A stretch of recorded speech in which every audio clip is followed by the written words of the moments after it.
Bonjour à tous. Aujourd'hui, on va décortiquer ensemble l'analyse, disons-le, assez percutante de l'économiste Charles Gave sur l'économie française. Tout ça, c'est tiré d'un entretien qu'il a donné récemment. Alors attention, c'est un point de vue qui est très direct, sans aucun filtre, et qui prétend expliquer pourquoi le pays en est là aujourd'hui. Allez, c'est parti, on plonge dedans. Et voilà, on commence très fort. La France est gouvernée par des traîtres. Ça, c'est du Charles Gave pur jus. Cette phrase, elle pose tout de suite le décor. On comprend immédiatement où il veut en venir. Une critique, radicale de la classe dirigeante et de ses décisions qu'il estime, lui, totalement contraires aux intérêts des Français. Alors, avant d'aller plus loin, c'est important de savoir de qui on parle. Charles Gave, c'est qui? C'est un économiste, un financier, un entrepreneur. Il a plus de 50 ans d'expérience dans ces domaines. C'est ce qui fait de lui, selon ses propres termes, une voix indépendante. Et c'est là le point clé. Il base toute sa réflexion sur son expérience de terrain en tant qu'entrepreneur, et il le dit lui-même, très loin des théories qu'on peut apprendre à l'université. Bon, maintenant qu'on a posé le personnage, entrons dans son diagnostic. Et on commence par le symptôme. Pour Charles Ganvive, le problème fondamental de la France, attention, ce n'est pas que les riches soient trop riches. Non, non. Pour lui, le vrai problème est ailleurs, et il est bien plus grave. Il touche directement le bas de l'échelle sociale. Et voilà, on est au cœur de son inquiétude. Il l'affirme sans détour. Le tiers le plus pauvre de la population française a vu son niveau de vie baisser, et ce, de manière continue depuis 20 ans. Pour lui, c'est ça le vrai scandale. Une société juste, selon sa définition, c'est une société où les plus pauvres voient leur situation s'améliorer. Et en France, il observe exactement le contraire. Et ça, pour lui, c'est tout simplement inacceptable. D'accord. Mais alors, comment on en est arrivé là? Quelles sont les causes de cet appauvrissement?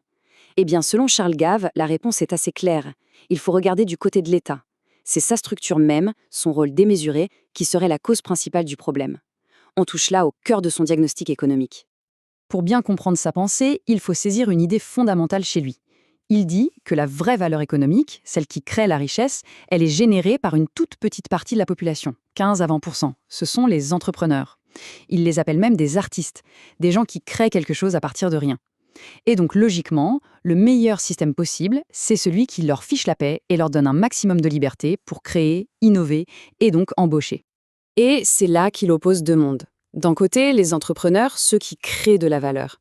Et de l'autre, les fonctionnaires qui, dans sa vision des choses, ne font que redistribuer la valeur créée par les premiers. Attention, il ne dit pas que c'est inutile, mais il dit qu'ils ne créent rien.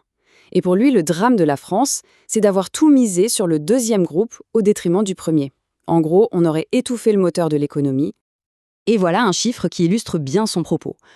200 milliards d'euros. C'est la dette de la France. Ce chiffre, il est juste vertigineux. Mais pour Gave, ce n'est pas juste un chiffre sur un écran. C'est, et ce sont ces mots, de l'impôt différé. En clair, c'est une facture qu'on laisse à nos enfants et petits-enfants, des gens qui n'ont rien voté, rien décidé. Et ça, pour lui, c'est le comble de l'antidémocratie. Mais le problème n'est même pas tant le montant total. Enfin si, mais ce qui est encore plus grave selon lui, c'est de savoir à qui on doit cet argent. Et là, le chiffre est parlant. 60% de la dette française est détenue par l'étranger. Qu'est-ce que ça veut dire concrètement? Ça veut dire que chaque année, les intérêts qu'on paie sur cette dette, c'est de l'argent qui s'en va, qui quitte la France, au lieu de rester et d'irriguer notre propre économie. C'est une hémorragie de richesse en quelque sorte. Et ce graphique, il résume parfaitement sa pensée sur la taille de l'État. Regardez bien. En France, les dépenses de l'État, c'est 60% de tout ce que le pays produit en un an. 60%. En Suisse, c'est moitié moins. 30%. Et pour Charles Gave, la conclusion est limpide. Pendant que l'État français devenait de plus en plus énorme, le pays, lui, s'appauvrissait. De l'autre côté, le modèle suisse, beaucoup plus léger, a vu sa population s'enrichir de manière spectaculaire. Pour lui, le lien de cause à effet est évident. Alors, on a vu le problème interne, l'État. Mais pour Gave, il y a aussi une cause extérieure qui vient tout aggraver. Une sorte de complication, si on veut. Et cette complication, c'est la relation de la France avec l'Union européenne. Alors là, il ne mâche pas ses mots. L'euro est un monstre. Pourquoi dit-il ça? Son analyse, c'est que l'euro nous met dans un ring avec l'Allemagne, qui est beaucoup plus compétitive, mais avec un taux de change fixe. C'est comme si on forçait deux boxeurs de catégories différentes à se battre avec les mêmes règles. Le résultat, d'après lui, notre industrie, qui doit déjà traîner le boulet d'un état énorme, ne peut tout simplement plus suivre. Et ça mène à la désindustrialisation massive qu'on a connue. Et tout ça, ça le mène à poser une question qui est vraiment au cœur de tout son raisonnement. La France est-elle encore une nation souveraine? Son idée, c'est que petit à petit, la France a cédé tous les outils de sa souveraineté à Bruxelles, au point de n'être plus, selon ses termes, qu'une simple province d'un empire en construction. Pour être très concret, il définit la souveraineté par 5 piliers. 1. Les frontières, elles sont ouvertes avec l'UE. 2. L'armée, de plus en plus intégrée. 3. La monnaie, c'est l'euro, géré à Francfort. 4. La justice, elle est soumise aux décisions des cours européennes. Et 5. La police. Elle est nationale, oui, mais les lois qu'elle applique sont de plus en plus européennes. Son constat est donc sans appel. Sur chacun de ces points, la France aurait perdu le contrôle. Les décisions vraiment importantes ne se prendraient plus à Paris. Mais sa critique va encore plus loin. Il s'attaque à la structure même de l'Union européenne. Il prend l'exemple de la présidente de la Commission européenne. Qui a voté pour elle ? Personne, directement. Pourtant, ce sont ces fonctionnaires non élus, comme il les appelle, qui ont un pouvoir énorme et peuvent imposer leurs directives aux pays membres. Pour lui, c'est un déni de démocratie, un contournement de la volonté des peuples. Bon, on a bien vu le diagnostic. Il est, on peut le dire, assez sombre. Mais alors, quelles sont les solutions ? Que propose Charles Gave pour sortir de cette situation ? Et vous allez voir, sans surprise, ses prescriptions sont tout aussi radicales que son analyse. Première solution, et c'est une bombe, changer complètement notre système politique. Pour lui, la démocratie représentative, on vote pour des gens qui décident à notre place, c'est un système du XVIIIe siècle, c'est complètement dépassé. Ce qu'il propose, c'est de passer à la démocratie directe, comme en Suisse.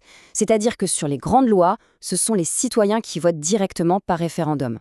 Et il ajoute qu'avec la technologie d'aujourd'hui, c'est devenu hyper simple à organiser. Deuxième grosse réforme qu'il propose, le système de retraite.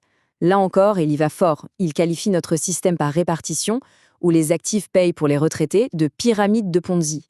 C'est-à-dire un système qui ne peut tenir que s'il y a toujours plus de gens qui entrent pour payer ceux qui sont déjà là. Et avec la démographie actuelle, il dit que c'est mathématiquement condamné. Sa solution, la capitalisation. Chacun cotise pour soi-même sur un compte qui lui appartient. L'avantage, selon lui, c'est que cet argent peut être investi partout dans le monde, dans les économies qui marchent, au lieu d'être lié au sort de l'économie française. Bon, tout ça, ce sont des solutions pour le pays. Mais en attendant, au niveau personnel, comment on fait pour se protéger ? Face à ce qu'il voit comme une crise qui va forcément arriver, quels sont ses conseils pratiques pour mettre son épargne à l'abri ? Sa prédiction, elle est vraiment sans appel. Pour lui, la situation actuelle n'est pas tenable. Tôt ou tard, il y aura une crise majeure de la dette. Quand ? Le jour où les investisseurs étrangers qui nous prêtent de l'argent perdront confiance et décideront de fermer le robinet. Et ce jour-là, l'État français se retrouvera face à un mur. Alors, pour se protéger de ça, son conseil est simple. Il faut sortir de tout ce qui dépend de l'État français. Donc, surtout pas d'obligation d'État. Il faut aller vers des actifs tangibles. D'abord, l'or, le classique, refuge. Ensuite, et c'est intéressant, des actions de grandes boîtes françaises comme Air Liquide ou Schneider. Pourquoi ? Parce que même si elles sont françaises, leur business est mondial. Leur santé ne dépend pas de l'économie française. Et enfin, il ajoute une touche de modernité, le Bitcoin, qu'il voit un peu comme une sorte d'or numérique déconnecté des États. Et derrière tous ces conseils, il y a une idée, une philosophie qu'il résume avec cette citation de Dostoïevski : « L'argent, c'est de la liberté frappée ». L'idée, ce n'est pas d'être riche pour être riche, c'est de comprendre que l'indépendance financière, c'est la base de la liberté personnelle, surtout quand on pense que le système collectif est en train de s'effondrer. Et pour finir, cette dernière phrase qu'il cite souvent, « Un repas gratuit, ça n'existe pas ». C'est un principe économique de base, mais qui résume tout son propos. C'est un rappel un peu brutal peut-être, que chaque promesse, chaque dépense publique a un coût, que la dette n'est pas de l'argent magique, et que tôt ou tard, il y a toujours quelqu'un qui doit payer l'addition. Une idée simple, mais qui pousse vraiment à s'interroger sur les conséquences de nos choix d'aujourd'hui pour le monde de demain.